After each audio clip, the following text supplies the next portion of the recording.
Are we ready, Hailey? Listo, Julio, por favor, gracias. Ok. Bueno, muy buenos días a todos los organizadores de este importante curso, a todos los participantes y a los distinguidos expositores que hoy día nos acompañan. Agradecer en particular al esfuerzo realizado por Columbia University, por la Organización Panamericana de Salud y por el Organismo Andino de Salud, Compendio Hipólito Unanue. En primer término, haremos un breve recuento de algunas cuestiones administrativas y logísticas de este curso, para luego dar inicio a las presentaciones de los distinguidos expositores de esta sesión.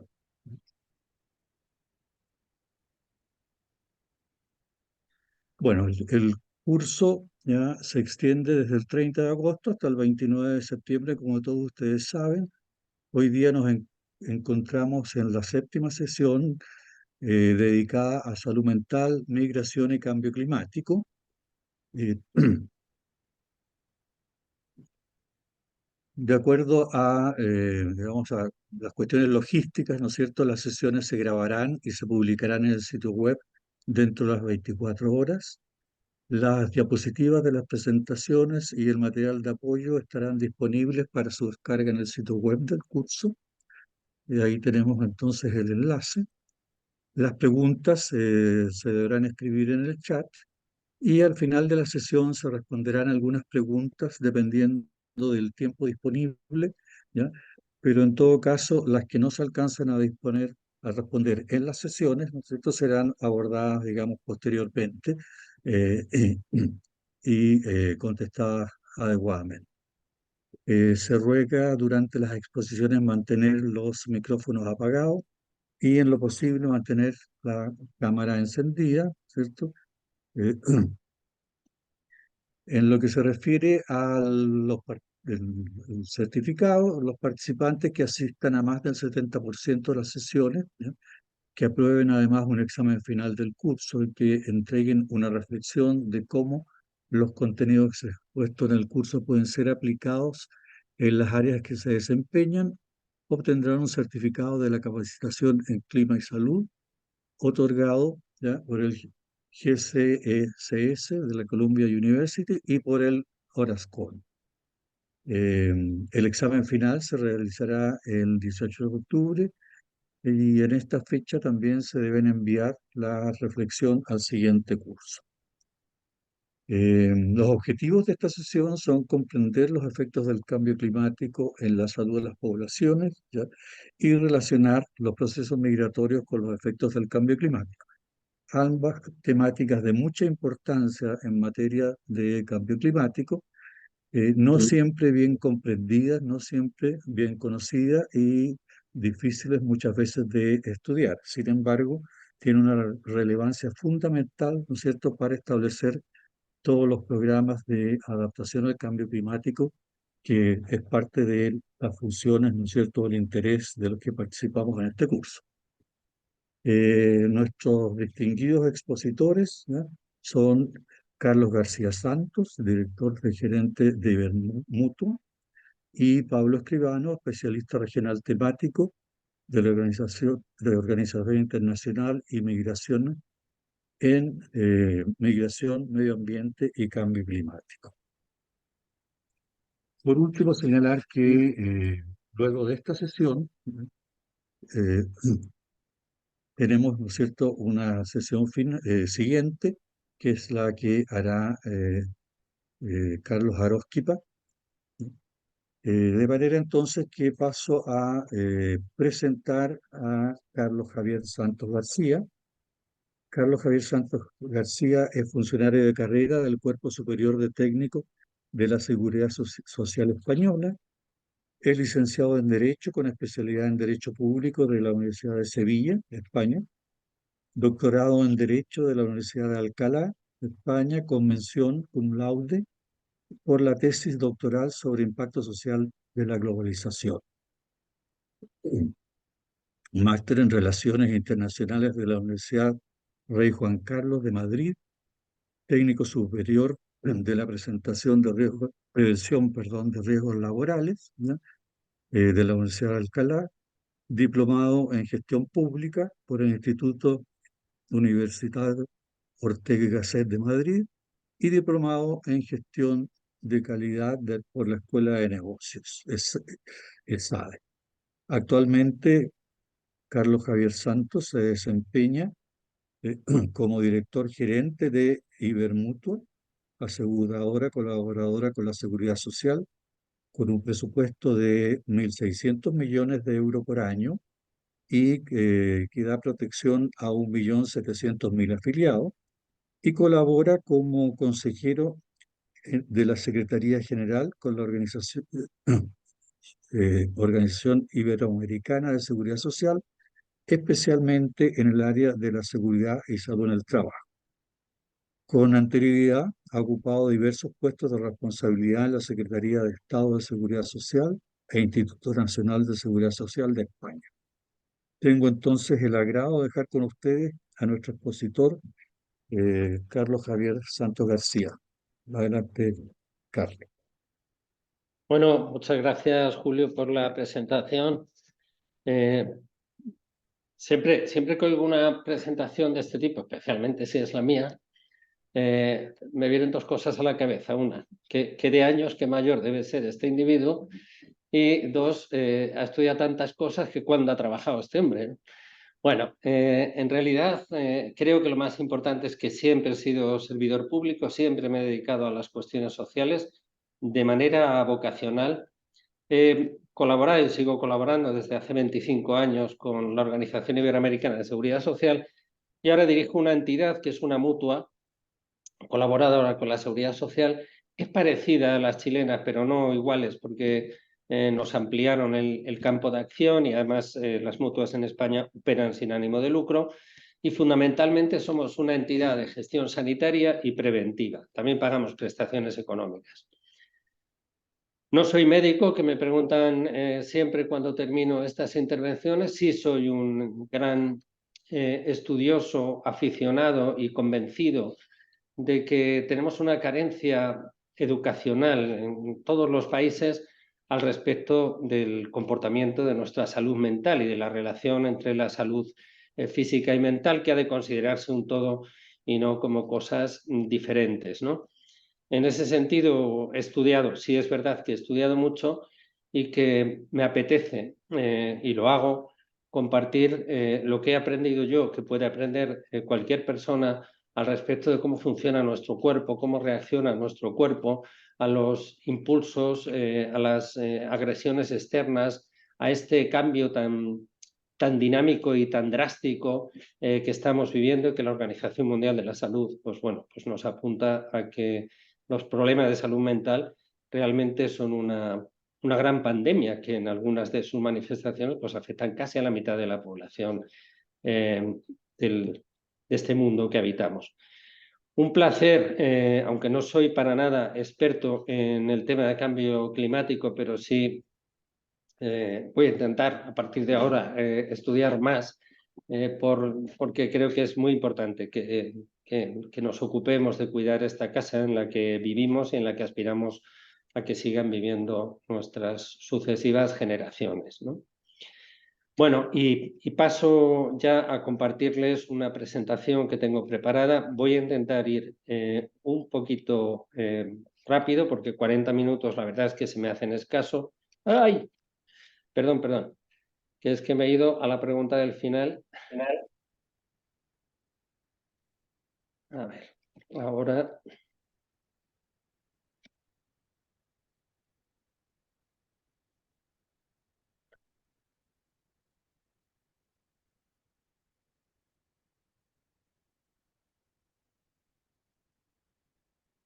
No sé si estamos compartiendo.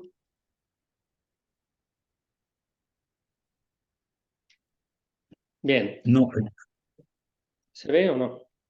ahí sí. ¿Sí? Bueno, Falta el modo presentación. voy enseguida. Vale. A ver, entonces voy a cerrar esto. Bien.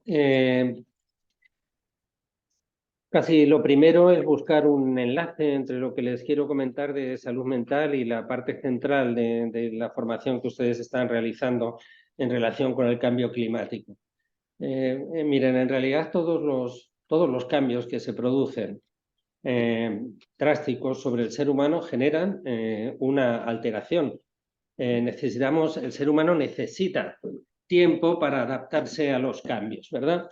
Tenemos un cerebro, una mente maravillosa. Siempre recuerdo un texto que leí a Michio Kaku, es un físico estadounidense, uno de los principales estudiosos de la teoría de cuerdas y que también estudia el origen del universo y la mente humana, ¿no? Entonces, en ambos casos se llega a un límite en el nivel de conocimiento de cómo aconteció este universo y de las capacidades del ser humano que él considera enlazadas. Es igual de enigmático el origen de nuestro universo y el ser humano, pero sí pone de manifiesto que tenemos enormes capacidades que desconocemos y también pues una fragilidad importante. O sea, tenemos una máquina que es nuestro cerebro que hace cosas increíbles. Él cita algunos ejemplos. Por ejemplo, cuando nosotros estamos viendo esta pantalla, en realidad la proyección de las imágenes en el fondo de nuestro ojo tendría un punto negro, que es donde el globo ocular se une con el nervio óptico, ¿no? Ahí deberíamos de estar viendo un punto negro. Pero ¿qué hace nuestro cerebro? Que interpreta y rellena ese punto negro con lo que está viendo en el entorno. Entonces vemos de una manera nítida. La capacidad de enfoque de nuestro ojo también es limitada. Entonces, ¿qué hace nuestro ojo? Que está haciendo micro movimientos y el cerebro actúa para integrar todos esos movimientos como si fueran los píxeles en la televisión y le da nitidez. O la realidad de que lo cierto es que nuestro ojo percibe 3 colores, pero luego los mezcla para ofrecernos una gama mucho más rica y amplia de tonalidades de lo que estamos viendo. Todo eso lo hace nuestro cerebro sin que nosotros sepamos cómo y por qué ocurren estas cosas, ¿no? Bueno, para mí es muy importante relacionar también qué es lo que ocurre cuando tenemos miedo, cuando tenemos sensaciones de frío, de calor y cómo eso afecta a la segregación de determinadas hormonas que actúan como neurotransmisores cerebrales y ordenan a nuestro cuerpo a hacer determinadas funciones, ¿verdad? Bueno, en relación con el impacto del cambio climático es evidente que hay algunos efectos directos sobre la salud mental, ¿verdad? Que nos pueden producir ansiedad, pánico, depresión, estrés o cualquier clase de problema frente a eventos pues, como las olas de calor que estamos sufriendo, por ejemplo, en mi país en los últimos meses, las olas de frío, las tormentas, los huracanes, bueno, todas estas cosas que pueden afectar más o menos, pero que en todo caso nos generan una sensación de inseguridad y de descontrol que nos pueden estar afectando directamente a nuestra salud mental. También es posible que sin haber sufrido un daño directo, simplemente por lo que vemos o por lo que nos cuentan de la capacidad devastadora de este tipo de incidentes, pues se nos produzcan estrés postraumático y nos aparezcan sensaciones de pánico, de miedo, de ansiedad ante la posibilidad de que se reproduzcan y sí nos afecten. En este segundo impacto, sobre todo, son especialmente sensibles y los mayores porque tienen la sensación de haber perdido capacidades para reaccionar frente a estos eventos y los niños porque sienten la inseguridad y necesitan una mayor demanda, digamos, de protección de sus mayores, ¿no?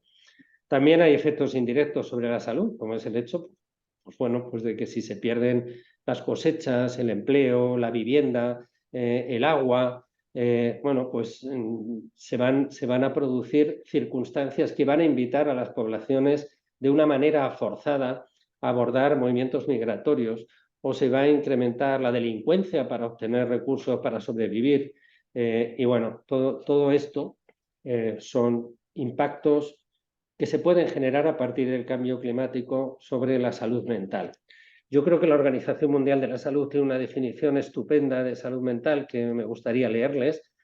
Dice, es el estado de bienestar mental que permite a las personas hacer frente a los momentos de estrés de la vida, desarrollar sus habilidades, poder aprender y trabajar adecuadamente y contribuir a la mejora de su comunidad.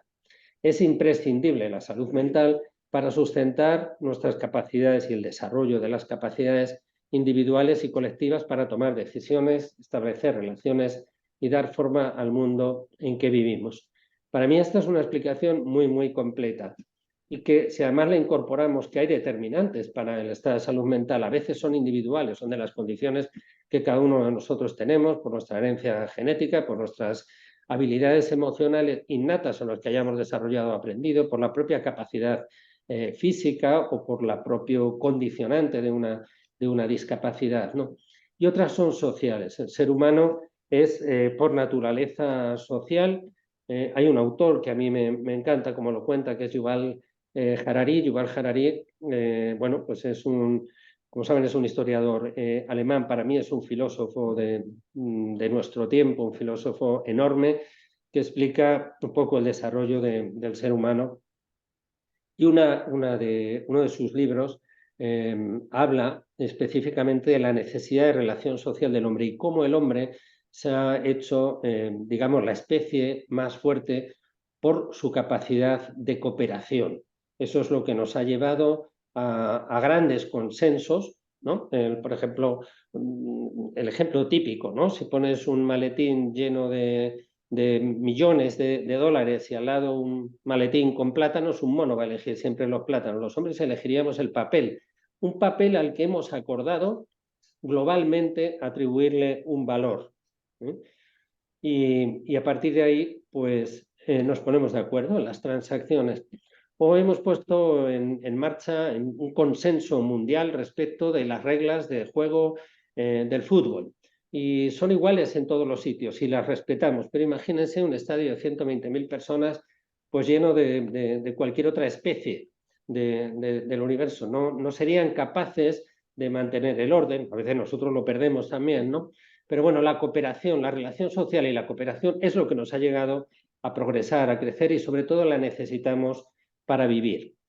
Miren, hay un condicionante para mí, que soy colaborador de la Organización Iberoamericana de Seguridad Social.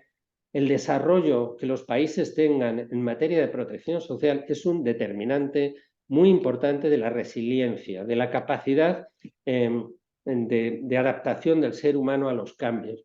Si uno se queda en situación de desempleo y tiene un seguro de desempleo que le sustituye la pérdida de salarios, o si uno está enfermo y sabe que tiene el colchón de su sistema de salud para atenderle, bueno, es completamente distinto a que tengas una pérdida de salud y necesites vender tu casa para afrontar un proceso de curación, o te quedes en desempleo y no tengas para comer y tengas que plantearte, bueno, pues que tus hijos van a pasar hambre o que tienen que dejar de ir al colegio, ¿vale? Por tanto, para mí la protección social es un colchón de protección de la salud mental muy importante.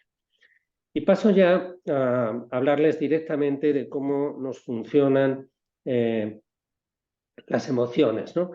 Todo ser humano tiene 4 necesidades psicológicas que tiene que cubrir, y cuando no las tiene cubiertas tiene desequilibrio emocional, desequilibrio hormonal que le va a afectar no solo psicológicamente, sino física o fisiológicamente, ¿no?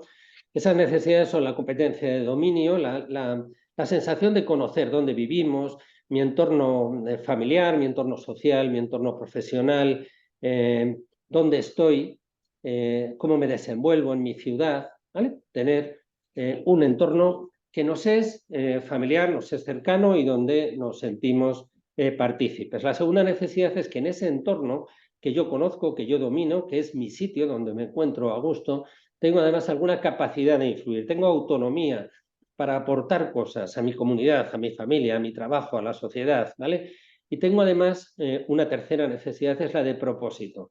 Es necesario, para sentirse bien, es necesario que tengamos autoestima sobre lo que hacemos, que tengamos la sensación de que lo que nosotros aportamos a ese entorno nuestro tiene algún valor para nuestros compañeros, para nuestra familia, para la sociedad, para los alumnos que tenemos, para los pacientes que cuido como médico, etcétera, etcétera, ¿no? Y por último, la parte social. Necesitamos la relación social. Yo creo que todos conocemos cómo la gente de repente envejece o fallece cuando pierde a su pareja, ¿no? O cuando pierde la relación con sus hijos. El lazo social, el lazo de sociabilización es fundamental para el ser humano. Y cuando no lo tenemos, como les digo, de esas necesidades se deriva un equilibrio en toda esta segregación hormonal, en todos estos agentes que intervienen como sensores neuronales, ¿no? Bueno, les he puesto estas, pero quiero concentrarme en dos. Quiero concentrarme en las que más inciden en el sistema neurológico autónomo del individuo. Ahora les voy a comentar, pero antes una previa reflexión. Goleman, el padre de la inteligencia emocional, digamos, él nos advierte de que normalmente nos fijamos mucho en el coeficiente intelectual, pero sin embargo solo nos sirve en una pequeña parte, él cifra en un 20%, para tener éxito en la vida, para cubrir las necesidades que nos vamos encontrando en la vida. El otro 80% va a depender de lo que él llama otras inteligencias, de la capacidad de resistencia, de la resiliencia, de la autorregulación, de no dejarnos que nos controlen, del control de nuestros propios impulsos, de la ansiedad, de tomar conciencia de uno mismo y de las propias capacidades y emociones y controlarlas, de nuestra emoción, empatía, ¿vale? Es muy importante que tengamos en cuenta que el comportamiento emocional de las personas, solo en una pequeña parte, depende de esto, del coeficiente intelectual. Todo lo demás depende de cómo seamos capaces de gestionar nuestras emociones y vamos a ver algunas cosas al respecto. Miren, les quería hablar sobre todo, creo que tenemos un enorme desconocimiento de cómo funciona nuestro cuerpo y de por qué a veces nos saltan como resortes conductas que ni hemos pensado, ¿no? Y ahí hay dos condicionantes. Nuestro sistema neurológico autónomo, que es el que hace en nuestro cuerpo y en nuestra forma de comportarnos sin que nosotros lo hayamos previsto, es el que hace funcionar nuestro organismo, ¿no? Y ahí funcionan dos hormonas que tienen que mantenerse en equilibrio, que son las dos necesarias, pero que cuando se disparan pueden ocasionar problemas. Por un lado tenemos el cortisol. Miren, el cortisol es una hormona que necesitamos, que está más alto el nivel de cortisol por la mañana cuando nos despertamos y que va descendiendo a lo largo del día, va dejando paso a la serotonina y luego a la melatonina para que durmamos por la noche, recuperemos y volvamos a tener una vida tranquila, ¿vale? Pero cuando el cortisol se dispara porque percibimos una situación de peligro, sea real o irreal, esto es muy importante. Más del 90% de las veces que se dispara el cortisol en nuestro organismo y nos pone en situación de alerta, son situaciones de peligro irreal, pero es igual, funciona de la misma manera. ¿Cómo funciona? Funciona generando en el cuerpo, bueno, pues taquicardia, son aceleración del ritmo cardíaco, taquipnea, una hiperventilación, tensando los músculos del cuerpo. ¿Para qué? Para prepararnos para la huida ante el peligro que estamos percibiendo, para aferrarnos a salir de la situación de pánico que nos genera, ¿verdad? Y eso está bien, si nos persigue un león, ¿no? Pero si esta segregación de cortisol nos intoxica y se mantiene en el tiempo, tiene un problema muy grave, y es que inhibe la oxitocina. La oxitocina, estoy viendo que tengo un error aquí en la transparencia, bueno, oxitocica es oxitocina, es la reguladora del sistema parasimpático, que ahora les explico lo que es, ¿vale? El sistema parasimpático es el que hace que funcionen todos nuestros organismos unidos por un nervio que recorre casi todo nuestro cuerpo, el nervio vago, desde el cerebro hasta la garganta, el estómago, los pulmones, el hígado, el corazón, los riñones, todos están unidos por este nervio vago, cuyo carburante, por decirlo de manera sencilla, es la oxitocina. Cuando estamos intoxicados de cortisol, la oxitocina se inhibe, se sitúa en niveles más bajos. Cuando esto se mantiene en el tiempo, podemos estar causando graves daños a nuestros órganos vitales, ¿vale? Es muy importante que sepamos que esto funciona así, que sepamos que el cortisol lo necesitamos primero para vivir en un tono normal y segundo para reaccionar ante situaciones de peligro, pero que seamos conscientes también que mantenernos en esa situación de excitación, de temor, que nos genera el cortisol está evitando el funcionamiento equilibrado de todos los órganos de nuestro cuerpo. Bueno, el cortisol nos genera, como les decía, taquicardia, taquipnea, sudoración, temblor. Yo creo que ustedes si habrán vivido alguna vez una sensación de peligro, un susto de una detonación que hayan oído cerca, un frenazo de un coche, ¿no? Entonces te colocas en situación de tensión. Si te da mucho miedo, corres y corres sin poder concentrarte en ninguna cosa más, ¿no? A veces uno echa a correr por miedo y no se da cuenta de lo que tiene a los lados, pero sobre todo te impide la planificación a corto plazo, te impide actuar con orden y concierto, ¿no? Te concentra en escapar y te limita todo el resto de las funciones de nuestro organismo y el cerebro, ¿no? Bueno, hay una autora que les recomiendo ver, tiene diversos vídeos en internet, que es la doctora psiquiatra Miriam Rojas Estapé. Tiene vídeos realmente muy graciosos y muy explicativos. Ella sostiene que hoy en día hay una intoxicación bastante generalizada a nivel mundial de cortisol que viene producida, pues eso, por el ritmo de los cambios que estamos sufriendo, unido a lo que acabamos de vivir del COVID, el confinamiento, etcétera, y que esto hace que la gente vaya por la calle inflamada, dice ella, ¿no? Esta situación tiene manifestaciones diferentes físicamente en forma de fibromialgias, dermatitis, dolores de cabeza, artritis, temblor en los párpados o en una rodilla de repente que se nos mueve, la caída del pelo, y psíquicamente con problemas pues, para conciliar el sueño, para estar más irritables, para tener ansiedad, depresión, ataques de pánico, sensación de miedo, ¿no? Bueno, insisto, lo cuenta muy bien, tiene algún vídeo además muy, muy interesante respecto de este comportamiento. Ella misma cuenta una historia suya en la que después de terminar una conferencia ya acababa de tener un niño, estaba lactando, y cuando sale de la conferencia y va corriendo a coger su coche para ir a dar el pecho a su hijo, pues surge una amenaza de atraco, la quieren robar el coche en el parking donde lo tiene aparcado, ¿no? Bueno, consigue escaparse de esa situación, sale corriendo con su coche y entra en esta situación que genera el cortisol, ¿no? Entonces llama a su marido y le dice, pues eso, casi sin poder hablar, sin respiración, me acaban de atracar y estoy fatal y no sé, y ella está reconociendo sus síntomas de taquicardia, taquipnea, etcétera, etcétera. Cuando llega a su casa, bueno, le entregan al niño, lo pone a lactar al niño y en esto llega el marido asustadísimo y le dice, Miriam, ¿qué te has tomado? Que de repente te has relajado. No se había tomado nada. Había empezado a dar de lactar a su hijo y eso le había generado un aumento de la oxitocina y un reequilibrio de su cortisol, ¿vale?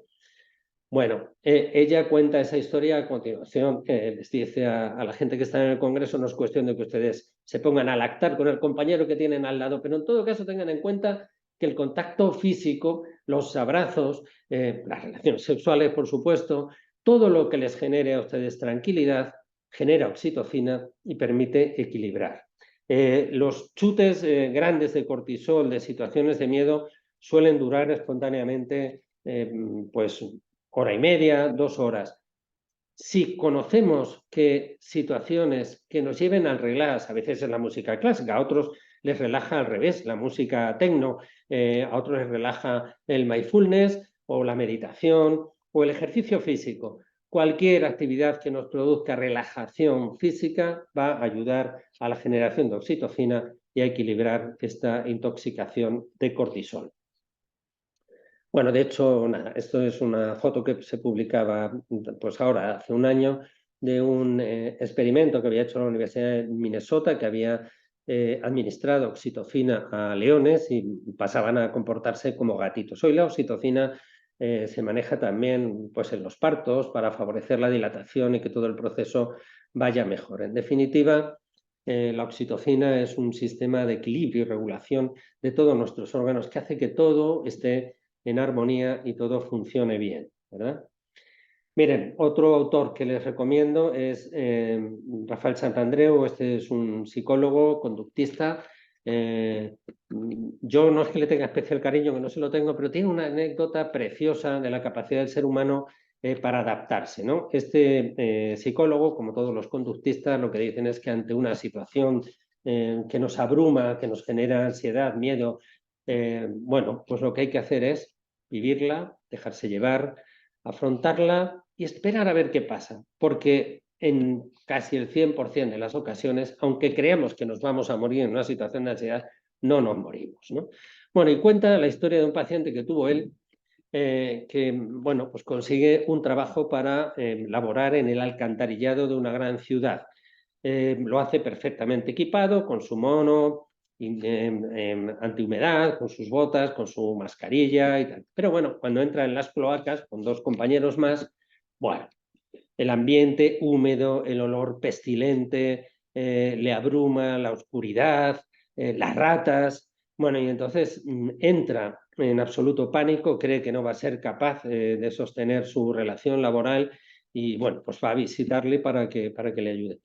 3 meses después, este individuo llega un día a su casa y le dice a la mujer: anda, cámbiate, que hueles, que apestas, que tenemos que ir donde sea, donde fueran a ir. Y el individuo echa mano a su ropa y trata de olerse y no se huele. El individuo ha conseguido adaptar ese rechazo mental al entorno hostil en el que se había incorporado y se ha acostumbrado a desenvolverse en él y ya no le genera ninguna sensación irresistible, ¿no? El ser humano es muy capaz de adaptarse al medio y a los cambios que se le producen, pero necesitamos tiempo para conseguirlo y a veces necesitamos ayuda, ¿no? Bueno, miren, otro de los elementos irritantes que tenemos es el proceso de digitalización, ¿eh? Bueno, todas las corporaciones que se dedican a ofrecernos apps o aplicaciones están diseñadas para generar adicción, para generar consumo, ¿no? Fíjense que, por ejemplo, de eso tenemos como media en el mundo occidental 150 microinterrupciones al día con el teléfono móvil, en forma de todo, de mensajes de correo electrónico que recibimos, de likes, de noticias que hemos activado o de propaganda que nos llega de los distintos sitios, pero que nos interrumpen nuestra marcha intelectual normal y como que nos llama el teléfono para que lo atendamos. Si no lo atendamos nos genera una cierta ansiedad, ¿no? Y en cambio, cuando lo atendemos, lo que nos genera es la satisfacción. Bueno, no ha pasado nada, no hay nada grave, o ya he atendido una de mis necesidades y ya me quedo tranquilo. Pero en el siguiente clic que hace el teléfono, tenemos la necesidad de volver a mirar. Es más, uno se puede olvidar de recoger al niño en la guardería. Ahora, si uno se olvida el teléfono, uno vuelve a casa por su teléfono, ¿no? Porque si no, tenemos la sensación de que nos hemos desconectado del mundo y de que puede pasar algo grave de lo que no nos enteremos, ¿no? Pasa otra cosa con esto, nos cubren los deseos sin esfuerzo, nos invitan a comprar con un clic que demos en el teléfono, hemos realizado una compra, nos inducen a ver una película en Netflix porque nos dan un porcentaje altísimo de satisfacción de esa película a nuestros deseos. Saben perfectamente lo que consumimos, por dónde nos movemos, y nos mandan información específica adaptada a nuestra personalidad, a nuestro comportamiento, a nuestros hábitos. Nos manipulan, ¿vale? A veces de una manera infantil, ¿no? Aquí hay un anuncio, por ejemplo, en España de electrodomésticos que el eslogan es: tiene un amigo en Balay. ¿Qué coño tengo un amigo en Balay? Lo que tengo es un tío que me quiere vender una lavadora. ¿Qué va a ser amigo mío? ¿No? Pero te lo presentan como que es que Balay te va a resolver tus problemas del día a día. Y fíjense, cuando respondemos, a ver, la pantalla del ordenador, ¿no?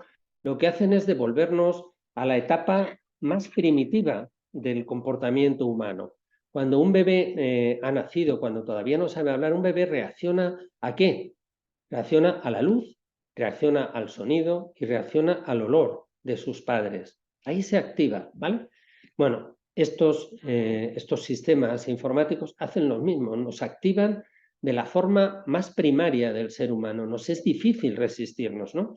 Pasa otra cosa también, cuando, bueno, todas estas cosas que nos invitan a hacer cosas que ni nos habíamos pensado, lo que hacen es limitar nuestra autonomía, ¿no? Nuestra capacidad de decisión, el dominio de nuestras decisiones que está en el córtex prefrontal de nuestro cerebro. Ahí es donde tenemos la autonomía y la capacidad de decisión. Y todas estas cosas vienen a anularnos la capacidad de decisión, a dominar nuestro entorno.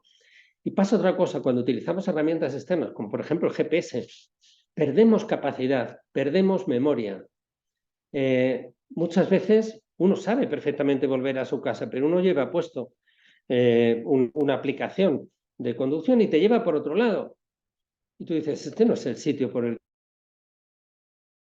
que aquí será que hay un problema por otro lado. Pero nos fiamos más de la herramienta informática que de nuestro propio conocimiento y experiencia. Estamos atrofiando el hipocampo, estamos atrofiando nuestra capacidad de analizar y de decidir, ¿vale? Bueno, hay autores que dicen que por primera vez el ser humano va a registrar una generación que va a ser intelectualmente más torpe que la que vivimos nosotros, ¿no? Hemos pasado de un porcentaje oscilable entre el 4 y el 6% del síndrome de déficit de atención e hiperactividad a casi un 10% de la población que tiene ese déficit. Bueno, es muy importante respecto a esta invasión que nos produce en nuestro día a día cotidiano todos los procesos de digitalización y todo lo que hemos asociado a ello, es importante que retomemos el control de nuestras vidas, que quitemos todas las notificaciones que no sean estrictamente necesarias, que decidamos nosotros cuándo queremos comprar, qué película qué queremos ver o por dónde queremos ir a nuestro trabajo, ejercitando, obligando a nuestro cerebro a que nos conduzca y no dejando que sea una máquina la que nos conduzca. Demorar las recompensas es importante, es hacer que nuestro cerebro decida qué y cuándo, ¿vale? Hay que potenciar la conexión y la relación humana, hay que potenciar el trabajo de nuestro cerebro si no queremos que se vaya debilitando.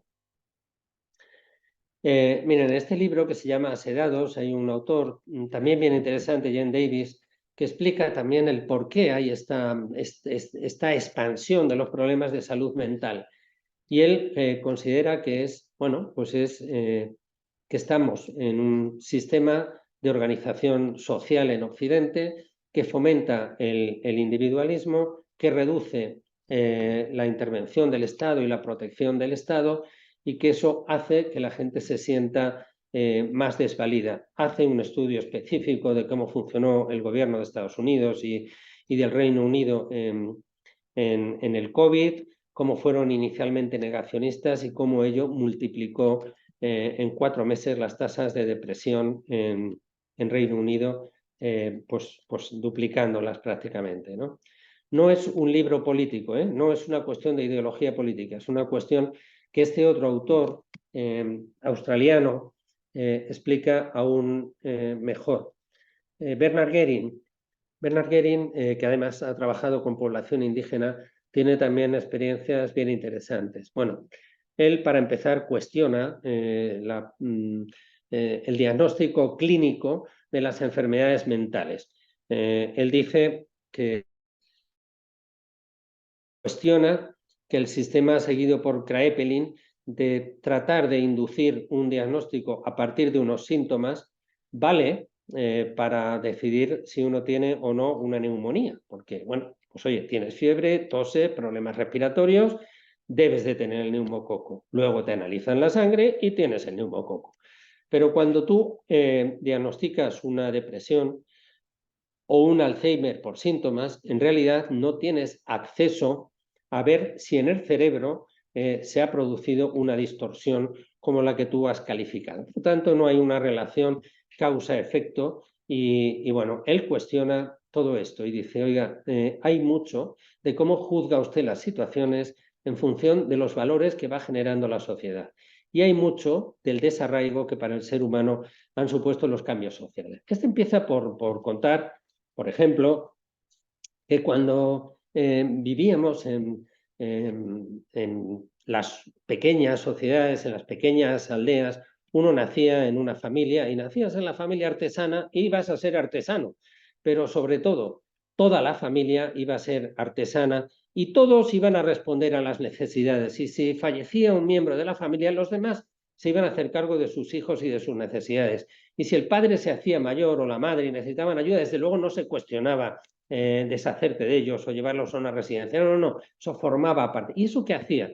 Eso hacía que el individuo no tuviera que preocuparse de construirse un futuro, no tuviera que preocuparse por hacerse a sí mismo y no tuviera la sensación de abandono cuando tiene problemas. Hoy, cuando vivimos en las grandes ciudades, tenemos más acceso al conocimiento, a la formación universitaria, pero cuando uno termina, uno tiene que venderse, uno tiene que construir su perfil profesional y uno tiene que hacerse atractivo para que un empresario te contrate y consigas dinero para vivir. Y si te has quedado en desempleo y ya estás lejos de tu ciudad, de tu familia, se ha perdido esa especie de solidaridad familiar y se ha cambiado por una vida mucho más individualista, uno no llama a los vecinos, a los que muchas veces ni conocemos porque vivimos en un bloque, y si acaso nos saludamos por la mañana en el ascensor, pero no compartimos los problemas con ellos ni ellos con nosotros. Entonces, de repente, en nuestra sociedad nos ha requerido al ser humano adaptarnos para construirnos nuestro currículum, para vendernos, para mantenerlo. Y ahí atribuimos una serie de convenciones sociales de qué es bueno y qué es malo para venderte y para sostenerte y para tener desarrollo profesional. Cuenta, por ejemplo, la historia de una paciente también que tuvo, que era una chica muy querida en su ciudad, muy alegre, muy amena, adorable, en definitiva, ¿no? Pero que bebía en exceso, que consumía sustancias tóxicas, no especialmente graves, pero que, bueno, pues era adicta al alcohol y a los tóxicos, ¿no? Y esta chica llega un día que empieza a tener problemas en el trabajo, que llega tarde, que no se concentra, y entonces se le diagnostica esa adicción. Y él dice, es mentira. ¿Por qué le ha diagnosticado usted la adicción? Esta chica tiene la misma adicción que tenía a los 16 años y ahora tiene 30. ¿Por qué se la diagnostica a usted?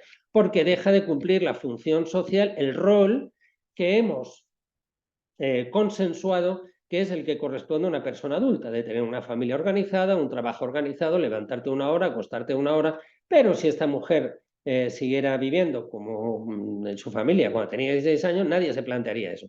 O si uno ve escalando a un chico de 25 años una pared o un barranco, bueno, pues uno incluso admira la valentía, la fuerza y tal. Ahora, si ves a un señor de 64 años, piensa, este tío está loco y se va a matar. Por tanto, asociamos las conductas de las personas a los valores que tenemos. Él, que además ha trabajado con población indígena, no me pida usted que determine si tiene problemas de salud mental un indígena que tiene otra concepción completamente distinta de las cosas en función de los valores o de las convenciones sociales que tenemos, ¿no?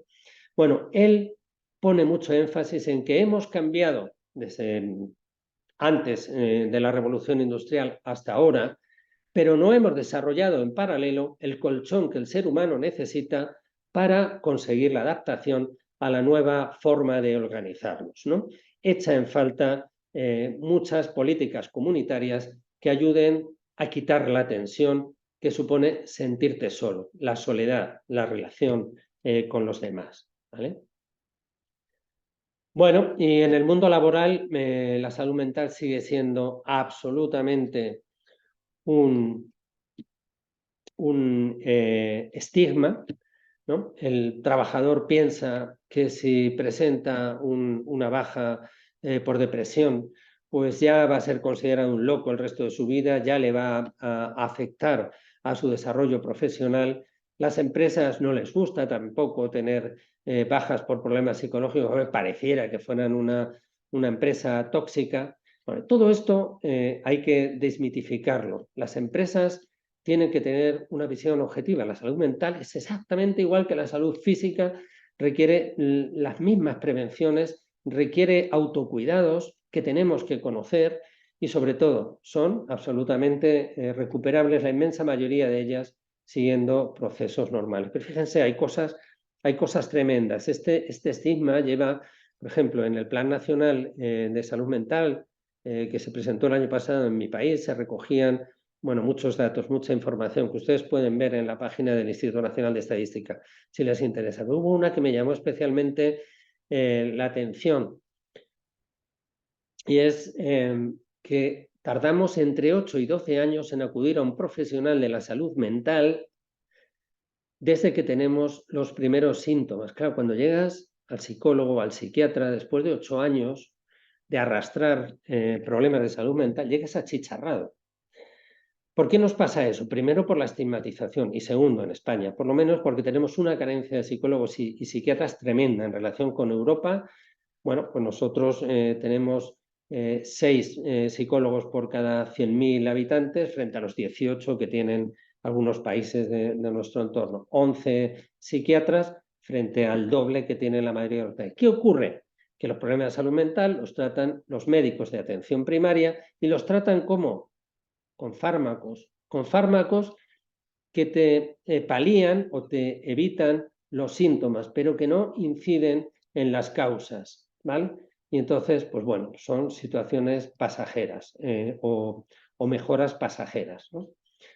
Bueno, la Organización Mundial de la Salud recomienda a las empresas, esto no lo comparto, pero lo traigo porque es así, recomienda a las empresas, y sobre todo porque hay un compañero de la Organización Mundial de la Salud que viene después, que recomiendan a las empresas que se certifiquen como empresas saludables. Pero fíjense, el requerimiento para la certificación es yo contrato a una empresa que me analice y me diga qué debo hacer y luego contrato a otra empresa que me haga la auditoría para comprobar que las medidas se han puesto en marcha. Esto vale para la empresa grande, pero no vale para el 90% de las empresas que no pueden destinar recursos para certificarse, ¿vale? Por tanto, no podemos pensar que es esto o no es nada. Al contrario, hay que desarrollar muchas políticas de empresa preventivas y de desmitificación de esos problemas. Y los trabajadores tienen que conocer cómo funciona su organismo, tienen que saber reaccionar a la mayoría de las cosas, tienen que aprender a afrontar la adversidad, tienen que saber que la mayoría de las cosas que nos pasan son normales y tenemos que aprender a gestionarlas, ¿verdad? Hay que asegurar la desconexión digital y no tener una posición adictiva. En definitiva, tenemos que ser conscientes de cómo nos funciona el cuerpo en relación con la mente y cómo desarrollar capacidad de resistencia frente a los cambios y fomentar nuestra capacidad adaptativa. La verdad es que ha sido una intervención muy rápida. Podría contarles 1000 cosas más muy interesantes, como el impacto que tiene el sueño en todo el comportamiento de nuestro cerebro, en las funciones vitales que tiene que desarrollar, en desmitificar también cosas. O sea, hay gente que dice, no, yo duermo 4 horas, estoy estupendamente. No, si tú duermes 4 horas, tú le estás robando a tu organismo el necesario reciclaje para mantener el equilibrio hormonal, para influir en tu estado inmunológico de una manera favorable, vas a envejecer antes, vas a condicionar el funcionamiento armónico del organismo.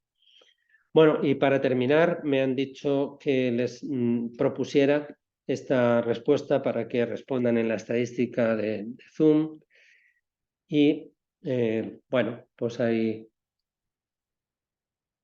se la dejo. Y ahora no sé, Julio, si voy a dejar de compartir. No sé si es ahora cuando se abre el coloquio o al final.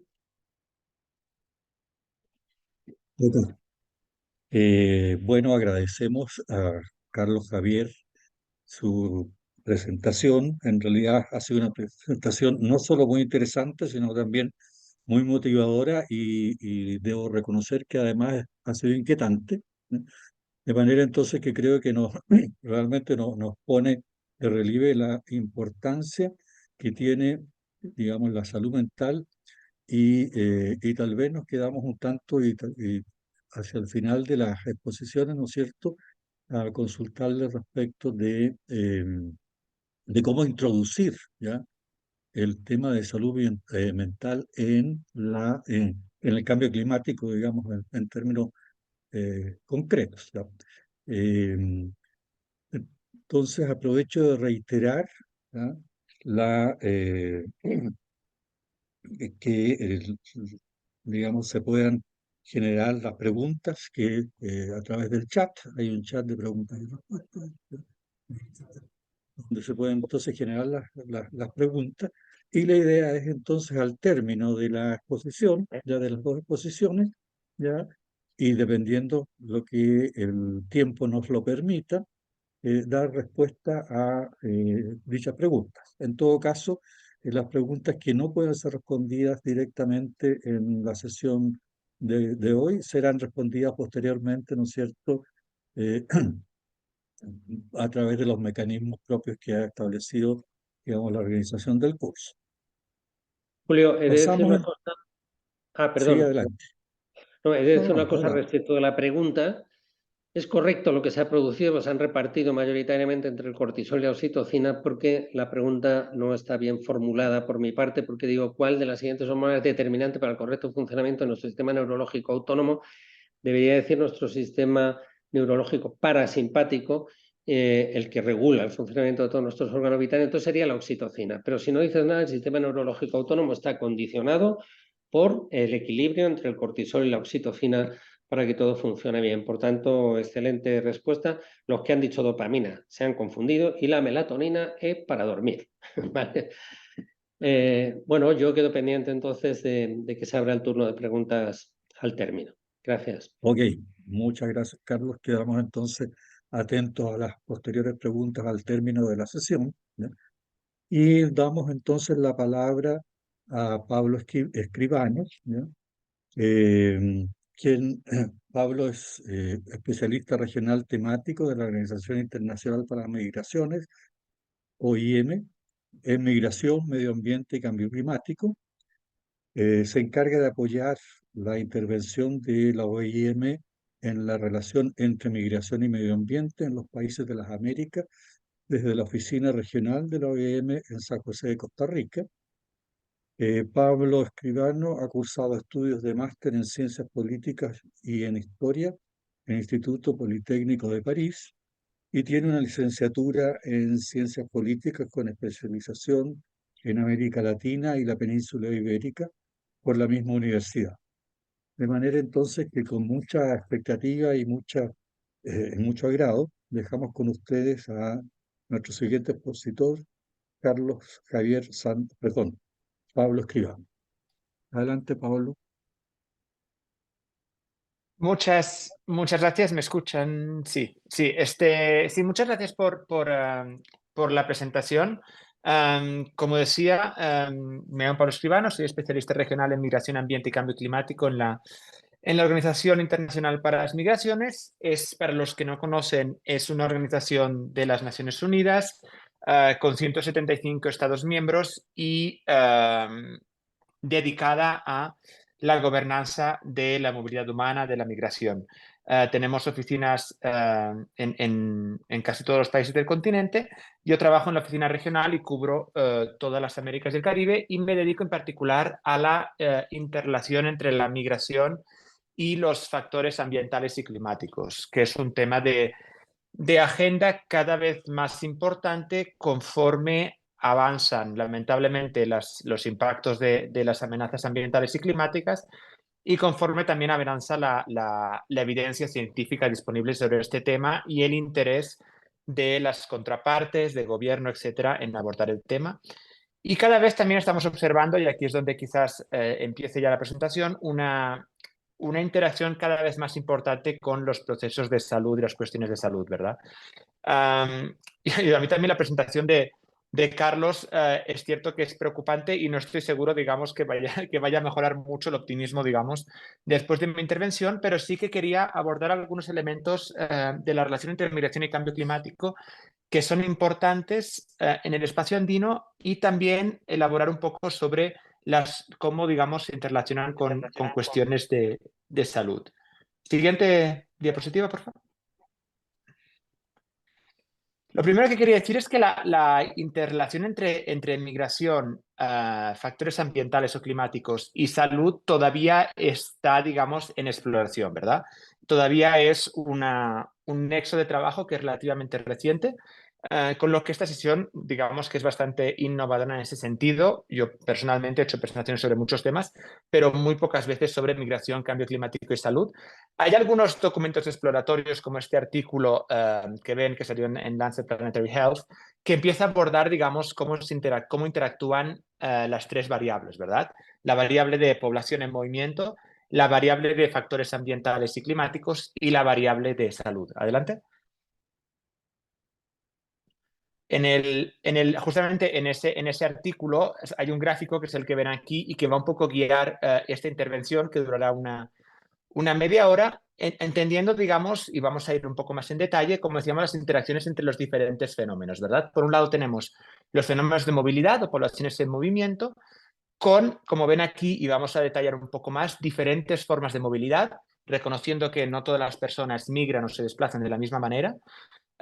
Y vamos a ver, digamos, un poco cómo son las diferentes definiciones, los diferentes casos que se abordan en este sentido.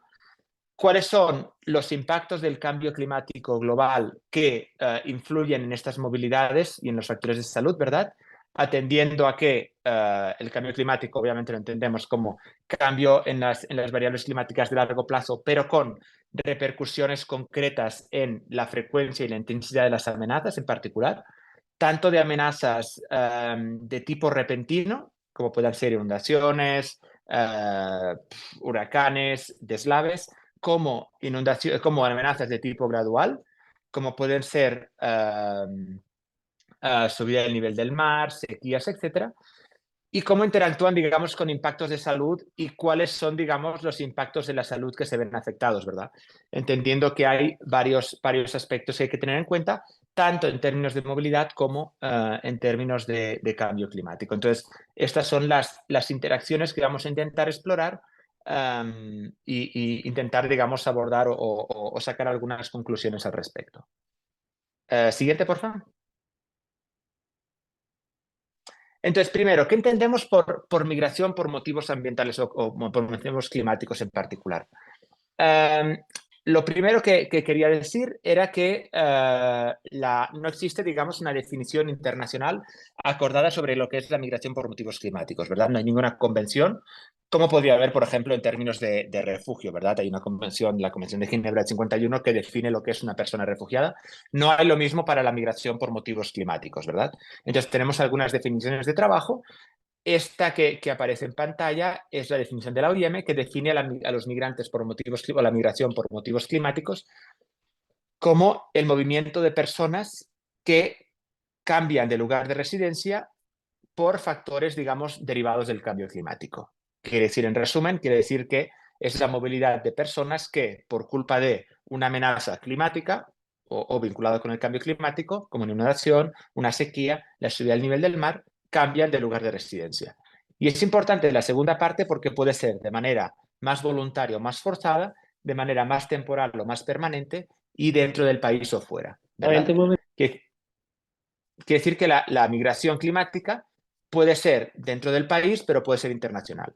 Todavía la evidencia científica nos indica que la migración climática es mayoritariamente interna, ¿verdad? Se da dentro de los países, por ejemplo, en particular, y vamos a ver un poco más luego, de zona rural a zona urbana, ¿verdad? Por ejemplo, donde, digamos, por ejemplo, hay poblaciones que salen de zonas rurales expuestas a sequías y se dirigen a zonas urbanas con mayor o menor éxito, ¿verdad? O también tenemos casos de desplazamiento por desastres, donde también tenemos poblaciones, digamos, que se desplazan por algunos días, ¿verdad? Entonces, aunque los movimientos son mayoritariamente internos dentro de los países, también hay algunos movimientos internacionales un poco más minoritarios.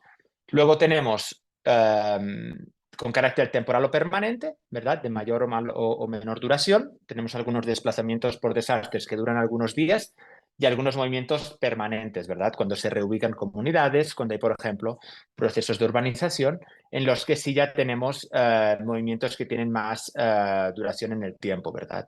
Que se desarrollan a muy largo plazo. Y tenemos, como decíamos, más temporal o más voluntario según los escenarios. Y vamos a ver eso un poco más en detalle. Adelante. Este gráfico me parece interesante porque salió de una publicación que lanzamos junto al Instituto, la OIM, junto al Instituto de Potsdam, sobre cambio climático y migración en Perú, ¿verdad? Y aquí, en resumen, digamos, es interesante porque pueden ver en la parte arriba del gráfico los movimientos migratorios tradicionales y en la parte central algunas de las amenazas que afectan a las diferentes grandes zonas del Perú, ¿verdad? Si encontramos el Perú, digamos, lo dividimos en las 3 grandes zonas que son costas, sierra y selva. Tenemos una migración tradicional, sobre todo interna, desde, digamos, mayoritariamente desde la sierra hacia la costa, ¿verdad? Hacia las grandes ciudades de la costa, Lima en primer lugar, migración dentro de la costa y también personas que llegan a la selva, un poco minoritario, pero también se da, ¿verdad? Y las 3 zonas tienen, digamos, amenazas o sufren amenazas climáticas importantes, ¿verdad? Obviamente, zona costera, inundaciones, deslaves, con el fenómeno del Niño 17 siendo quizá la amenaza o el desastre más representativo. Creo que fueron alrededor de 300.000 personas desplazadas en ese caso. En las zonas de sierra tenemos obviamente cambios en los patrones de lluvia, tenemos sequía, tenemos aumento de las temperaturas, tenemos deslaves y en zona de selva también, digamos, amenazas más vinculadas al ecosistema amazónico, ¿verdad? Pero también con variabilidad de temperaturas, degradación del suelo, sequía, inundaciones, etcétera, ¿verdad? Entonces, lo que vemos en este caso, y es interesante, es que las amenazas ambientales también actúan sobre los procesos tradicionales de migración, ¿verdad? Hacia las zonas urbanas en particular. Este es el caso de Perú, pero también podría ser en otros casos de la zona andina, ¿verdad? Donde hay procesos tradicionales de urbanización que se ven reforzados por las amenazas vinculadas con el cambio climático de manera muy variable y vamos a ver algunos de los ejemplos. Adelante. Como decía, es importante entender que la migración, la movilidad climática se da, digamos, de múltiples formas, ¿verdad? Y esas múltiples formas también tienen implicaciones diferentes a nivel de la salud. Pero a nivel muy estereotípico, quizá podríamos abordar 4 procesos, digamos, que como decía, son conceptos, pero son muy variables. Uno sería el desplazamiento por desastres, ¿verdad? Que es el movimiento forzado de poblaciones como impacto de desastre para evitar ser afectados por un desastre. Caso del Niño, por ejemplo, 2017 en Perú, y también, digamos, tenemos obviamente en todos los países de la zona andina, ¿verdad? Pero por deslaves en Colombia, por ejemplo, etcétera, ¿verdad? Y, digamos, es un movimiento más forzado que se da como impacto de esas amenazas. Cuando hablamos en este caso de migración, hablamos de quizás de procesos donde todavía hay cierto poder de decisión, en las que las poblaciones todavía pueden tomar un poco de decisión sobre dónde y cuándo migran. Cuando hablamos de reubicación planificada, estamos hablando de procesos más organizados en los que se reubican a comunidades y tenemos ejemplos en todos los países andinos, pero incluso algunos, Perú, por ejemplo, tiene una ley para el reasentamiento de población en zonas de riesgo y la inmovilidad como reverso de la moneda, ¿verdad? Como situación de personas que no pueden o no quieren dejar sus comunidades. Entonces, son como los grandes procesos de la movilidad humana vinculada con el cambio climático que implican diferentes grados de vulnerabilidad, ¿verdad? Porque la evidencia científica lo que nos muestra es que cuanto más forzados son los movimientos, más, digamos, mayor escenario de vulnerabilidad tiende a crearse, ¿verdad? Cuando las personas migrantes pueden decidir, pueden tomar decisión, en principio tiene mejores resultados que si se ven obligadas a dejar sus comunidades y sus residencias. Adelante. Y otro también. Vamos a pasar esta, por favor. Siguiente. A nivel de los patrones hemos empezado a hablar de este tema, ¿verdad? Pero lo que nos indica el IPCC, que es como que el gran modelo de la evidencia científica en estos temas, es que la migración relacionada con el clima se origina frecuentemente en zonas rurales y los destinos suelen ser otras zonas rurales o zonas urbanas dentro de los países de origen, ¿verdad? Como decíamos, mayoritariamente migración interna. No solo por los impactos directos, y aquí es donde también vamos a empezar a hacer el enlace con salud, sino también por impactos indirectos en medios de vida e ingresos, ¿verdad? Por ejemplo, en zonas rurales, ¿verdad? El cambio climático tiende a afectar ciertos medios de vida, en particular rurales, por ejemplo, digamos, vinculados a la agricultura, la ganadería y la recolección de recursos naturales, sector primario. La pesca, por ejemplo, también se ha abordado desde una perspectiva de migración y cambio climático.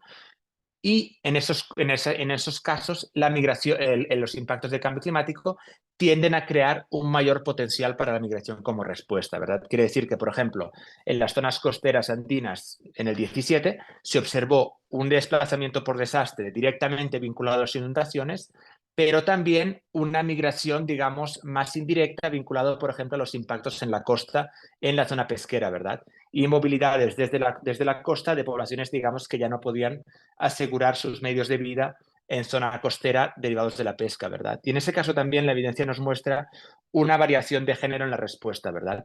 Mientras que los hombres tienen tendencia a migrar, por ejemplo, o tuvieron tendencia a migrar a otras zonas rurales, a trabajar en la construcción o la minería, las mujeres, digamos, tuvieron más tendencia a migrar a las zonas rurales para trabajar en los servicios y como empleadas domésticas, ¿verdad? Entonces tenemos también una diferente respuesta de género ante los impactos del cambio climático en términos de movilidad humana y también repercusiones diferentes en términos de salud.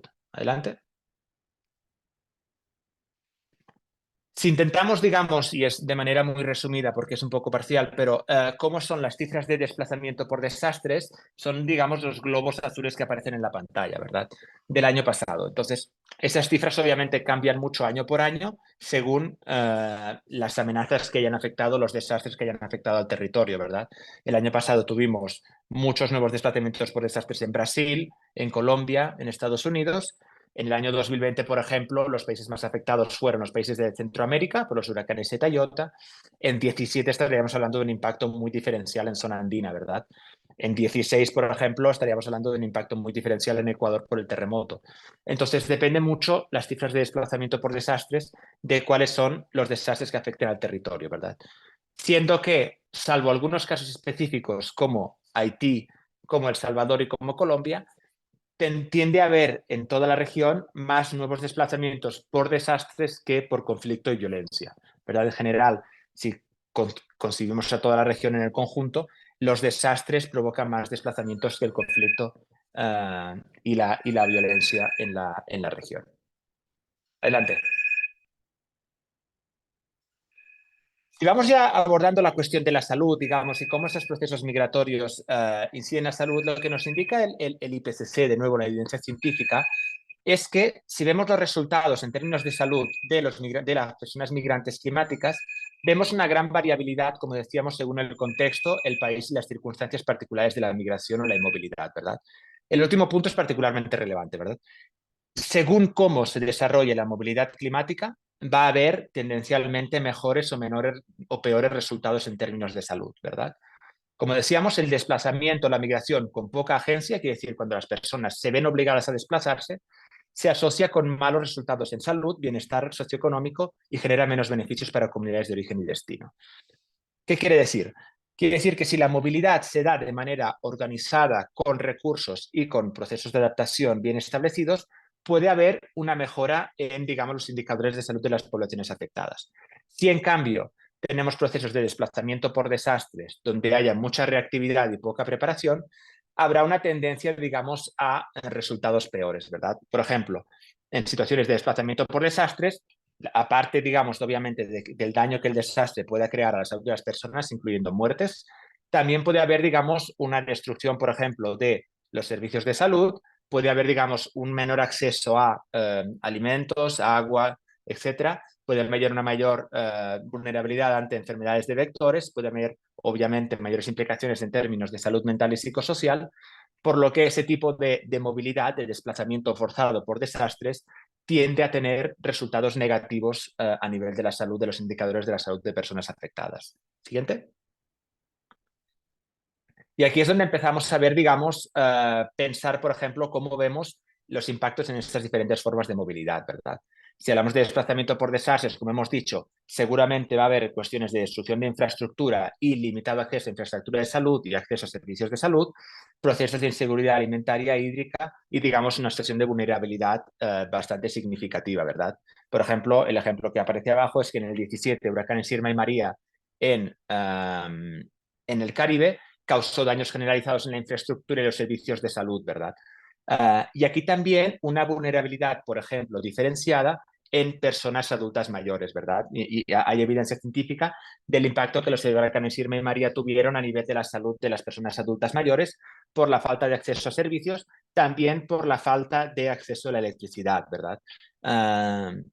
Y digamos como eso crea vulnerabilidades específicas, ¿verdad? Sin embargo, y obviamente esos son los casos digamos, más relevantes y más visibles, también tenemos que pensar que la migración climática y también la reubicación planificada, pero empezando por la migración climática, crea una redistribución de la población en los territorios, ¿verdad? Si vemos a largo plazo, estaríamos hablando de territorios que tienden a vaciarse y territorios, en particular zonas urbanas, donde llega la población migrante interna, ¿verdad? Y la pregunta ahí es, digamos, tiene que ver con la adecuación de los servicios de salud a esos cambios de población en el territorio, ¿verdad? Porque tenemos casos, estoy pensando, por ejemplo, en zonas rurales, y hay casos, por ejemplo, evidenciados en Chile, donde la población sale de zonas rurales, llega a zonas urbanas y tenemos, digamos, por ejemplo, una concentración de población adulta mayor en zonas rurales, ¿verdad? Con las necesidades en salud que eso implica y las necesidades de adecuar los servicios de salud. Al mismo tiempo tenemos llegada de nuevas poblaciones a zonas urbanas, donde también estamos hablando quizás de una sobrecarga de los servicios de salud y de la necesidad de, digamos, distribuir recursos y asignar recursos ante esas necesidades, ¿verdad? Y reubicación planificada es un poco similar, ¿verdad? Cuando estamos reubicando a comunidades que están en zonas expuestas, en zonas de alto riesgo, incluso de alto riesgo no mitigable, estamos moviendo a comunidades con las necesidades de planificación correspondientes, ¿verdad? Y los servicios de salud tienen que, digamos, seguirla o estar implicados primero en la planificación de esas reubicaciones y también en la oferta de servicios en las zonas de destino, ¿verdad? Y hay algunos casos exitosos de reubicación planificada donde se ha integrado el servicio de salud, se han vuelto a crear zonas de acceso de salud en destino, otras donde no ha sido tan exitoso, donde no se ha integrado esa planificación y ha habido problemas de acceso a salud por parte de personas reubicadas, ¿verdad? Que se han reubicado en zonas de riesgo, pero no se ha reconstruido la infraestructura de salud y, por lo tanto, digamos, problemas de acceso a servicios necesarios, ¿verdad? Entonces, esas cuestiones son importantes considerarlas para, obviamente, digamos, seguir las transformaciones demográficas que el cambio climático y la migración climática está implicando para los países andinos. Adelante. No me voy a detener mucho en términos de salud mental, porque Carlos ya lo ha abordado mucho mejor que yo, ¿verdad? Pero es cierto, digamos, que hay todo un área de reflexión sobre salud mental y apoyo psicosocial en situaciones de emergencias y desplazamiento, ¿verdad? Considerando que muchas de las condiciones de vulnerabilidad que mencionaba Carlos se encuentran, obviamente, en situaciones de desplazamiento, donde las personas, digamos, han sufrido pérdida, incluido pérdidas de vidas humanas en familias, pérdidas de bienes, pérdidas de acceso a los medios de vida y, digamos, puede haber, obviamente, situaciones críticas de falta de, o, digamos, necesidades en términos de salud mental, ¿verdad? Desde la OIM tenemos el manual que aparece, que también se puede poner en el chat, sobre salud mental y apoyo psicosocial de base comunitaria en situaciones de emergencias, reconociendo que una de las primeras necesidades en términos de desplazamiento es la cuestión de la salud mental, ¿verdad? Y digamos, ofreciendo recomendaciones para intentar atender alguna de estas brechas, ¿verdad? Siendo que no siempre son brechas evidentes, que entran dentro de un proceso de pérdidas y daños no económicos a veces, ¿verdad? Y que implica unas necesidades específicas para las cuales, en particular, los servicios de atención de emergencia no necesariamente están bien capacitados, ¿verdad? Y necesidad también de implicar a servicios especializados en ofrecer servicios de salud mental y apoyo psicosocial en situaciones de desplazamiento por desastre, ¿verdad? Entonces, ese manual se recomienda, digamos, como un elemento relativamente útil para los que quieran profundizar un poco más en las necesidades de salud mental y psicosocial en situaciones de desplazamiento por desastres. Adelante. Sin embargo, y de nuevo también aquí, como decía antes, tenemos que balancear la cuestión del desplazamiento con los procesos más regulares de movilidad climática, ¿verdad? Siendo que, por ejemplo, una de las maneras, como decíamos antes, en las que se traduce esa movilidad climática es en la incidente en los procesos de urbanización. América Latina está en el 80% más o menos de urbanización. Es la región en desarrollo en el mundo más urbanizada, pero sigue habiendo en algunos países procesos continuos de urbanización, ¿verdad? Lo cual, como nos indica el IPCC, puede significar oportunidades, pero también puede empeorar problemas, ¿verdad? En particular, porque a veces las poblaciones migrantes internas se asientan en zonas de riesgo, ¿verdad? Y el mapa de la derecha muestra que las grandes ciudades de Sudamérica y también en la zona andina están instaladas en zonas de riesgo ante amenazas hidrometeorológicas, deslaves, inundaciones, riesgo, por ejemplo, de sequía. Lima es la segunda ciudad desértica más grande del mundo, ¿verdad? Y inseguridad hídrica potencialmente creciente, ¿verdad? Medellín y Bogotá también se han explorado como zonas de alta vulnerabilidad ante inundaciones, deslaves, con procesos de reubicación bastante significativos dentro de la ciudad, ¿verdad? Y aquí es donde es posible, como dice el IPCC, es probable que la migración interna exacerbe vulnerabilidades preexistentes relacionadas con la desigualdad, la pobreza, la indigencia y la informalidad, ¿verdad? Y también impactos en salud mental y psicosocial. Hay alguna evidencia en otros países, en Jamaica en particular, sobre el impacto que la urbanización tiene para la salud mental de las personas que llegan desde zonas rurales a zonas urbanas, ¿verdad? Sobre todo cuando no hay redes de migración establecidas. Un poco lo mencionaba Carlos, la idea, ¿verdad?, que las poblaciones están, digamos, se encuentran a veces fuera de sus redes, fuera, digamos, de redes de apoyo, con las implicaciones que puede tener. Y en ese caso, en Jamaica, algunas evidencias sobre diferencias de género también, ¿verdad? Las mujeres y las niñas teniendo más problemas o más dificultades a nivel de salud mental y psicosocial en procesos de urbanización, por también, digamos, la atribución de tareas tradicionales a nivel de género y también, digamos, una asignación variable en el mercado del trabajo, ¿verdad? Siendo que a veces, digamos, hay una, como decíamos, una integración diferente, niveles de informalidad diferente, que inciden también digamos, en criterios generales de integración y, por lo tanto, en salud mental y psicosocial, ¿verdad? Por lo tanto, también tenemos que pensar las cuestiones de movilidad, de urbanización y de impactos del cambio climático en zonas de origen y destino desde una perspectiva de salud mental y psicosocial, ¿verdad? Lo cual, como decía Carlos, es muy complicado, ¿verdad? Porque no siempre las necesidades están tomadas en cuenta por parte de la oferta de servicios de salud, en particular pública, ¿verdad? Lo cual sigue siendo una necesidad a nivel general, la cuestión de los servicios de salud mental, pero también en estos procesos de urbanización. Y también integra aquí la cuestión de las poblaciones migrantes internacionales, ¿verdad? Que tanto, digamos, las poblaciones migrantes en el contexto andino, por ejemplo, pueden ser las poblaciones migrantes internacionales que llegan a las zonas urbanas, qué tanto acceso tienen a los servicios de salud, incluyendo a los servicios de salud mental, ¿verdad? Y ahí también hay necesidades significativas al respecto. Siguiente. Siguiente otra vez. Y como decíamos, ya voy acabando, me quedan 5 minutitos, pero un tema que quería abordar también es la cuestión de la inmovilidad o poblaciones atrapadas como reverso de la medalla, ¿verdad? Porque hemos hablado de las poblaciones que migran, las poblaciones que se ven desplazadas por desastres, también hay, como decíamos, poblaciones que no se mueven, que a veces quedan atrapadas porque querrían migrar, pero no tienen o los recursos o las redes o las capacidades para poder hacerlo, ¿verdad? Y se encuentran en zonas de riesgo, digamos, si permanecen en zonas de riesgo, ¿verdad? En zonas de riesgo, digamos, donde hay afectaciones significativas de amenazas climáticas y ambientales y donde puede haber, digamos, una vulnerabilidad creciente conforme vayan empeorando los impactos del cambio climático, ¿verdad? Y aquí también, digamos, hay una reflexión necesaria sobre la capacidad de los servicios de salud de asegurar digamos, la llegada a territorios, digamos, de donde está saliendo la población, donde hay un acceso difícil, ¿verdad? Entonces, el acceso de los servicios de salud al territorio, incluyendo en zonas afectadas por el cambio climático, sigue siendo una cuestión importante que necesita, digamos, ser tratada por, digamos, las autoridades públicas a todos los niveles, ¿verdad? Incluyendo de autoridades locales. Adelante. Hemos hablado, ¿verdad?, de género, como poblaciones, digamos, con ciertas vulnerabilidades específicas. También podríamos hablar de la situación de las poblaciones indígenas en el continente, ¿verdad?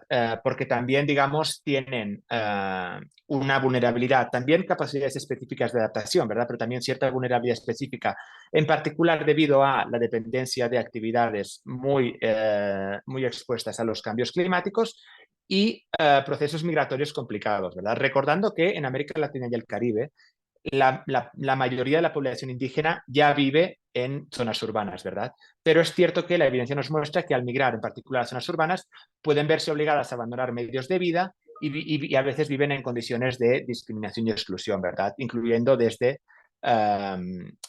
aspectos de salud mental, ¿verdad? Y psicosocial. Entonces también ese tema de las poblaciones particularmente vulnerables tenemos que abordarlo desde esa perspectiva, ¿verdad? ¿Cuáles son las poblaciones vulnerables al cambio climático? ¿Cómo migran? ¿Cómo se desplazan? ¿Y qué acceso tienen y qué protección a nivel de la salud? Adelante. Adelante. Ya hemos hablado un poco de la situación de las poblaciones migrantes y quería acabar, creo que ya es casi la última diapositiva, sobre la cuestión del enfoque de derechos, que está cada vez permeando más el enfoque de abordaje del cambio climático y de la migración climática, ¿verdad? Y tenemos un proceso en curso muy interesante, que es una opinión consultiva que fue solicitada por Chile y Colombia a la Corte Interamericana de Derechos Humanos.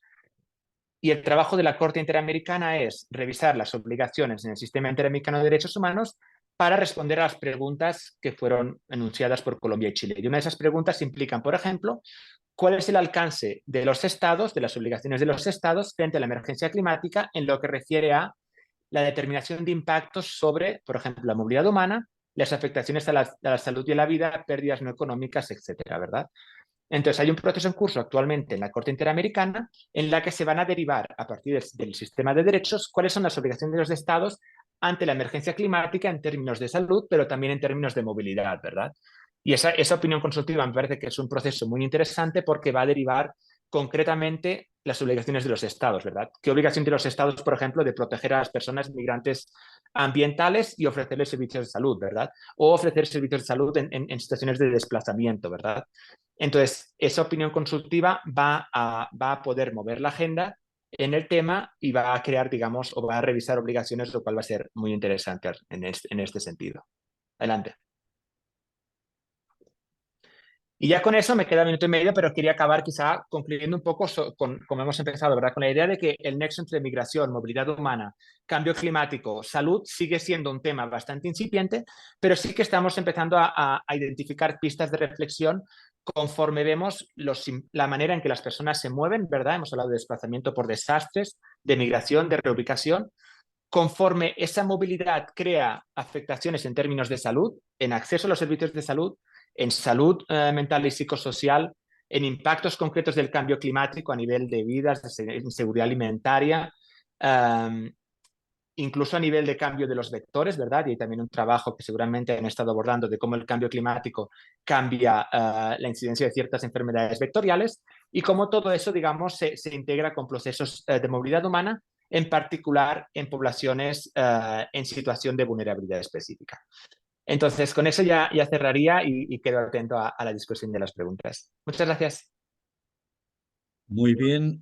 Bueno, agradecemos a Pablo por su interesante exposición que nos ilustra sobre la importancia de profundizar en la investigación de las relaciones entre migración y cambio climático, ¿ya?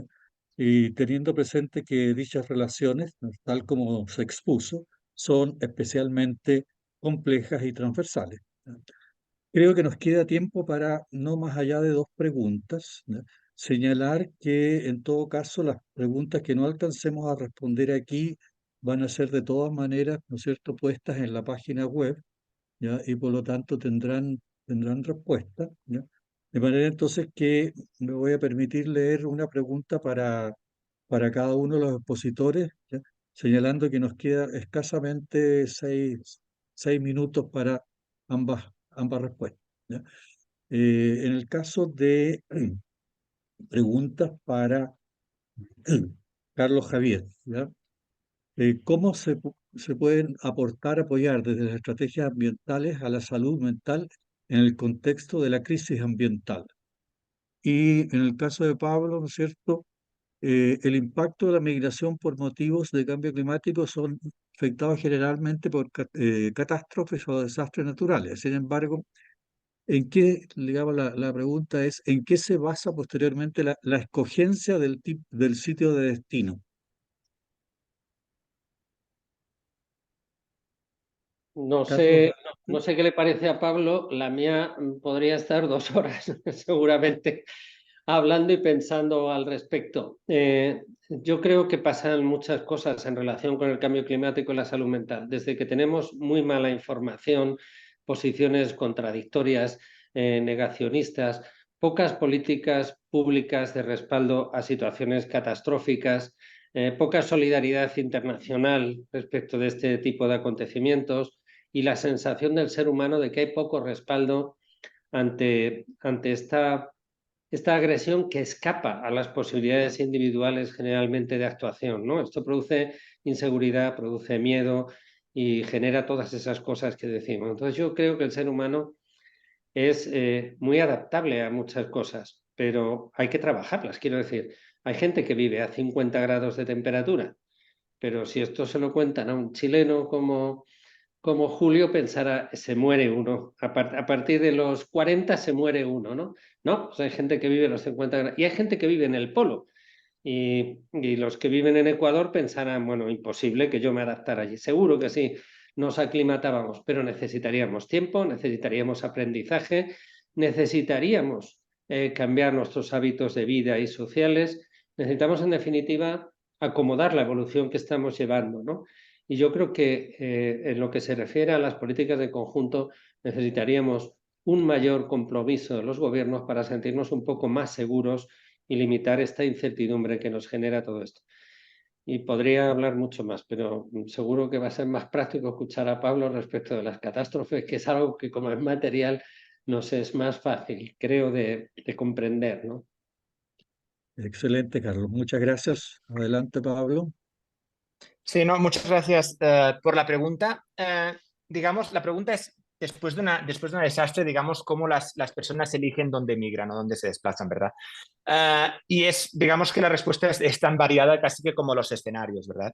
Porque depende de muchos factores. Dentro de el ámbito, digamos, de la relación entre migración, movilidad humana y cambio climático, hablamos muchas veces de factores meso, macro y micro que influencian en la decisión de migrar, ¿verdad? A nivel macro tenemos los factores un poco estructurales, ¿verdad? Que es de que las personas migren o no migren, los factores ambientales, los factores económicos, sociales. A nivel meso en particular, y me parece importante en este asunto, estamos hablando más bien de las redes en las que funcionan las personas y a nivel micro las características individuales, ¿verdad? Entonces, dependiendo del desastre, y obviamente es un primer factor, ¿verdad? ¿De qué desastre estamos hablando? Si es una inundación en la que quizás, digamos, dure 3 días y luego las personas puedan regresar, a veces las personas regresan, ¿verdad? Y muchas veces regresan. Si estamos hablando de procesos de degradación ambiental e incluso de pérdida de territorio, por ejemplo, subida al nivel del mar, ahí estamos hablando efectivamente de procesos más permanentes de movilidad, ¿verdad? O de reubicación. El destino va a depender mucho de varios factores, los recursos de los que dispone la persona y la comunidad, de las redes de las que dispone, ¿verdad? Sobre todo en destino. Entonces, por ejemplo, hay estudios que indican que, como decía antes, el Niño 2017, comunidades pesqueras migran hacia otras comunidades de pesca, hacia la minería, hacia zonas urbanas para trabajar en el servicio doméstico en la construcción. Desde el altiplano o la sierra en Perú, amenaza tipo sequía, pérdida de cultivos, muchas veces vemos migración hacia zonas urbanas. Tenemos también algunos casos, por ejemplo en Ecuador, evidenciados por el IPCC de migración internacional por factores como sequía, ¿verdad? Entonces, en algunos casos, por la existencia de redes, tenemos migración internacional después de una sequía. Entonces, depende mucho de las circunstancias individuales de las personas, de las comunidades, así como de la amenaza de la que estamos hablando, ¿verdad? Y las capacidades y los recursos disponibles para emprender procesos migratorios. Excelente, Pablo. Muchas gracias entonces a ambos excelentes expositores, ¿ya? Creo que ha sido una sesión francamente enriquecedora. Agradecer también a los organizadores de este curso y evidentemente agradecer a los participantes. Y finalmente recordar que nuestra próxima sesión sería el día 22 de septiembre, el próximo viernes, ¿ya? En donde el tema será adaptación y mitigación y estará a cargo de Carlos Arequipa, ¿ya? Así es que muchas gracias a todos, nos despedimos y esperamos verlos el día viernes. Gracias. Gracias. Gracias, gracias.